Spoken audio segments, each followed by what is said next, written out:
Taiwan একসময় মূলত textile, খেলনা এবং সস্তা ইলেকট্রনিক্স রপ্তানির জন্য পরিচিত ছিল।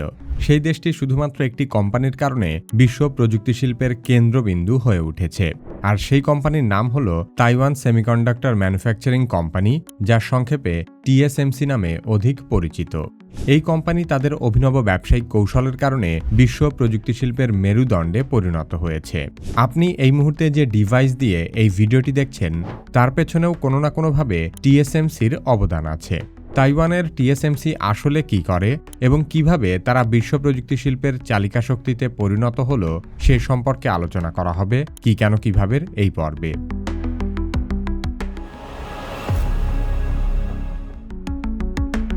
বিশ্বমানচিত্রে তাইওয়ান আয়তনে ছোট্ট এক দ্বীপ, কিন্তু প্রযুক্তির মানচিত্রে এই দ্বীপটি বিশাল এক কেন্দ্রবিন্দু।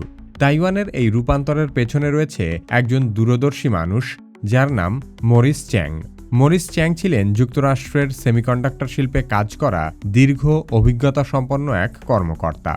তিনি অতীতে ইন্টেল এবং টেক্সাস ইনস্ট্রুমেন্টসের মতো প্রতিষ্ঠানে কাজ করেছেন। সেখানে কাজ করতে গিয়ে তিনি কোম্পানিগুলোর একটি মৌলিক সমস্যা বুঝতে পারেন।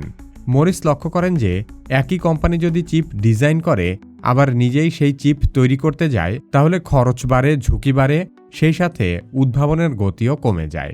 এই উপলব্ধি থেকেই তার মাথায় আসে এক যুগান্তকারী ধারণা। তখন মরিস চ্যাং তার নিজ দেশ তাইওয়ানের কর্তৃপক্ষকে চিপ তৈরির একটি নতুন ব্যবসায়িক মডেলের প্রস্তাব দেন। এই প্রতিষ্ঠান চিপ ডিজাইন, ব্র্যান্ডিং বা বাজারজাতকরণের মতো কোনো কাজই করবে না। তাদের একমাত্র কাজ হবে শুধু চিপ তৈরি করা। নতুন এই কোম্পানির পুরো মনোযোগ থাকবে নিখুঁত চিপ উৎপাদনে। তখনকার সময়ে এটি ছিল প্রায় অকল্পনীয় ভাবনা, কারণ সে সময় সেমিকন্ডাক্টর শিল্প পুরোটাই IDM মডেলে চলত। সহজ করে বললে, IDM কোম্পানিগুলো 3টি ধাপে একসাথে কাজ করে। প্রথমত, তারা নিজেরাই চিপের নকশা বা ডিজাইন তৈরি করে।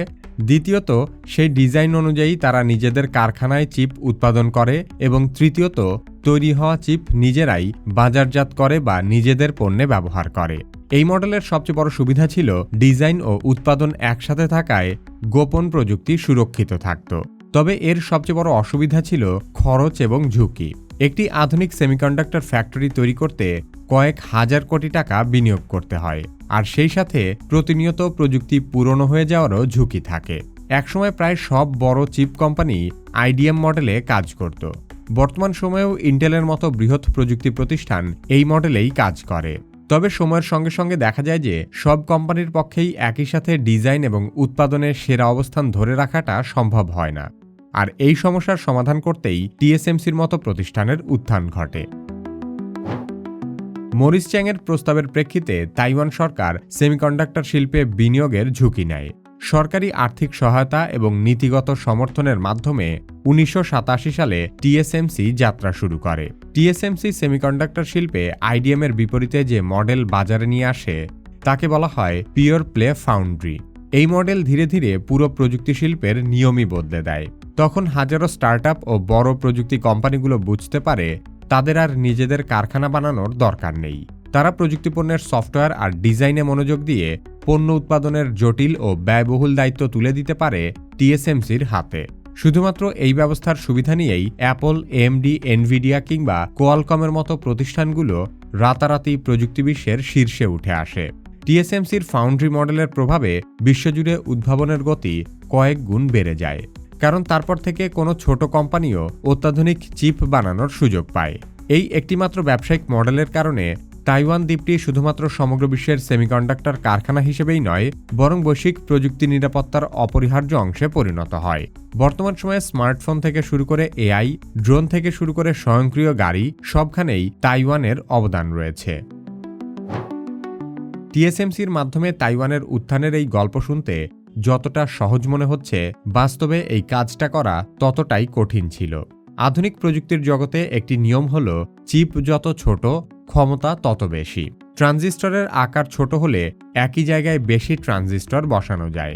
ফলে চিপ দ্রুত কাজ করে, কম বিদ্যুৎ খরচ করে এবং তাপও তুলনামূলক কম উৎপন্ন হয়। দিনে দিনে ট্রানজিস্টরের আকার ছোট করার এই প্রতিযোগিতাকে বলা হয় নোড রেস বা প্রযুক্তিগত সংকোচন। এই দৌড়ে গত এক দশকেরও বেশি সময় ধরে ধারাবাহিকভাবে সবচেয়ে এগিয়ে আছে TSMC। একসময় যেখানে চিপের বৈশিষ্ট্য মাইক্রোমিটার দিয়ে মাপা হতো, সেখানে টিএসএমসি সেই মাপকে ন্যানোমিটারের পর্যায়ে নিয়ে এসেছে। বর্তমানে টিএসএমসির বাণিজ্যিকভাবে উৎপাদনে থাকা সর্বাধুনিক চিপ প্রযুক্তি হল 3 ন্যানোমিটার নোড। অথচ মানুষের চুলের গড় পুরুত্ব সাধারণত 60 থেকে 100 মাইক্রোমিটার। সহজ করে বললে টিএসএমসির বানানো ট্রানজিস্টরের আকার মানুষের চুলের পুরুত্বের কয়েক হাজার ভাগের চেয়েও সরু। আর সে কারণেই বর্তমানে স্মার্টফোন এত ছোট হয়েও অতীতের চেয়ে বহুগুণ শক্তিশালী, এবং কম্পিউটারও আগের তুলনায় অনেক কম বিদ্যুৎ খরচ করে অনেক বেশি কাজ করতে পারে। এই প্রযুক্তিগত অগ্রগতি অর্জন করা শুধু মুখের কথা নয়।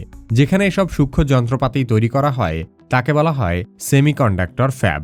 এই ফ্যাক্টরিগুলো সাধারণ কোনো কারখানার মতো নয়। এখানে এত সূক্ষ্ম মাত্রায় কাজ করা হয় যে এখানে ধুলোর একটি কণাও বিশাল দুর্ঘটনার সমান। তাই ফ্যাবের কর্মীরা বিশেষ স্যুট পরে কাজ করেন, যেন মানুষের শরীর থেকে বের হওয়া ধুলোকণা বা চুলের কণাও চিপের উপর না পড়ে। এই পুরো প্রক্রিয়ায় সামান্য ভুল মানেই লক্ষ লক্ষ কোটি টাকার ক্ষতি। টিএসএমসি এই জটিল চেইনকে এমনভাবে গড়ে তুলেছে যেখানে সবকিছু ঘড়ির কাঁটার মতো সময় মেনে চলে। টিএসএমসির উত্থান তাইওয়ানের অর্থনীতিতে কেবল একটি শিল্পের সাফল্যই নয়, বরং এর মাধ্যমে দেশটিতে বিশাল এক ইকোসিস্টেম গড়ে উঠেছে। টিএসএমসির যন্ত্রপাতি সরবরাহ, বিশেষ কেমিক্যাল উৎপাদন, ওয়েফার প্যাকেজিং ও টেস্টিং, লজিস্টিক্স, রক্ষণাবেক্ষণ প্রতিটি স্তরেই গড়ে উঠেছে আলাদা আলাদা ব্যবসা এবং দক্ষতার ক্ষেত্র। ফলে একটি কোম্পানিকে কেন্দ্র করে তৈরি হয়েছে বহুমাত্রিক কর্মসংস্থানের ইকোসিস্টেম। সেই সাথে দক্ষ প্রকৌশলী ও গবেষকের চাহিদা তৈরি হয়েছে, প্রযুক্তি খাতের কর্মীদের গড় বেতনও দ্রুত বেড়েছে, এবং তাইওয়ানের বিশ্ববিদ্যালয়গুলোর গবেষণাগারে উদ্ভাবনের গতি আরও ত্বরান্বিত হয়েছে। সেমিকন্ডাক্টর খাত ধীরে ধীরে তাইওয়ানের রপ্তানি আয়ের সবচেয়ে বড় অংশ দখল করে নেয়। উচ্চ মূল্যের পণ্য রপ্তানি মানে স্থিতিশীল বৈদেশিক মুদ্রার রিজার্ভ বৃদ্ধি, যার ফলে তাইওয়ানে এক ধরনের ইতিবাচক অর্থনৈতিক চক্র তৈরি হয়েছে, যেখানে প্রযুক্তি অর্থনীতিকে শক্তিশালী করে আর শক্ত অর্থনীতি প্রযুক্তিকে আরও এগিয়ে নিয়ে যায়। তাইওয়ান বিশ্বের অধিকাংশ প্রযুক্তি পণ্যের চিপ তৈরি করার জন্য এক ধরনের প্রতিরক্ষামূলক সফট পাওয়ার অর্জন করেছে। একে বলা হয় সিলিকন শিল্ড। এই অর্থনৈতিক ভূরাজনৈতিক ধারণার মূল কথা হল তাইওয়ান বিশ্ব অর্থনীতির জন্য এতটাই অপরিহার্য সেমিকন্ডাক্টর তৈরি করে যে এই দ্বীপের উপর বড় কোনো সামরিক বা রাজনৈতিক অস্থিরতা তৈরি হলে পুরো বৈশ্বিক প্রযুক্তি ব্যবস্থা ক্ষতিগ্রস্ত হবে। সমগ্র বিশ্বের প্রযুক্তি খাতের এই নির্ভরশীলতাই তাইওয়ানের জন্য এক ধরনের অদৃশ্য সুরক্ষা কবচ হিসেবে কাজ করে। চীন দীর্ঘদিন থেকে তাইওয়ানকে দখল করার জন্য মরিয়া হয়ে আছে, কিন্তু মার্কিন যুক্তরাষ্ট্র নিরবচ্ছিন্নভাবে তাইওয়ানকে পাহারা দিয়ে যাচ্ছে। বিশ্লেষকদের মতে শুধুমাত্র তাইওয়ানের এই প্রযুক্তি শিল্পের নিয়ন্ত্রণকে কেন্দ্র করে তৃতীয় বিশ্বযুদ্ধও শুরু হয়ে যেতে পারে। তাই তাইওয়ানের নিরাপত্তা নিশ্চিত করা যতটা না তাদের নিজেদের দায়িত্ব, তার চেয়েও অনেক বেশি যুক্তরাষ্ট্রের মাথা ব্যথার বিষয়। কারণ আমেরিকার বহু বিলিয়ন ডলার কোম্পানি শুধুমাত্র টিএসএমসির মতো তাইওয়ানের সেমিকন্ডাক্টর ফ্যাবের উপর দাঁড়িয়ে আছে।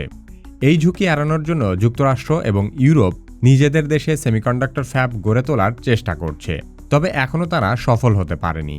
কারণ বিষয়টি অনেকটা এমন যে টাকা থাকলেও বিশ্বের অন্য কোনো দেশের পক্ষে রাতারাতি তাইওয়ানের বিকল্প তৈরি করা সম্ভব নয়। তাইওয়ানের টিএসএমসির মতো জাপানের সনিও একসময় সমগ্র বিশ্বের প্রযুক্তি পণ্যের বাজারে শীর্ষে ছিল। দ্বিতীয় বিশ্বযুদ্ধের পর থেকে ৮০-এর দশক পর্যন্ত জাপানি কোম্পানিগুলো বিশ্ব কাঁপালেও ৯০-এর দশকের পর জাপানে আর কোনো প্রভাবশালী কোম্পানি গড়ে ওঠেনি। কোন ভুলের কারণে জাপানি কোম্পানিগুলো বিশ্ববাজার থেকে হারিয়ে গেল সে সম্পর্কে জানতে চাইলে কিভাবে এই ভিডিওটি দেখতে পারেন। বর্তমান সময়ে এআই না শিখলে আপনি নিশ্চিতভাবেই পিছিয়ে পড়বেন। যারা নিজে নিজে এআই এর ব্যবহার শুরু করতে ভয় পাচ্ছেন তারা কিভাবে একাডেমির এআই দক্ষতা কোর্সে ভর্তি হতে পারেন। ভিডিও ডেসক্রিপশন ও পিন কমেন্টে কোর্সের লিংক দেওয়া আছে।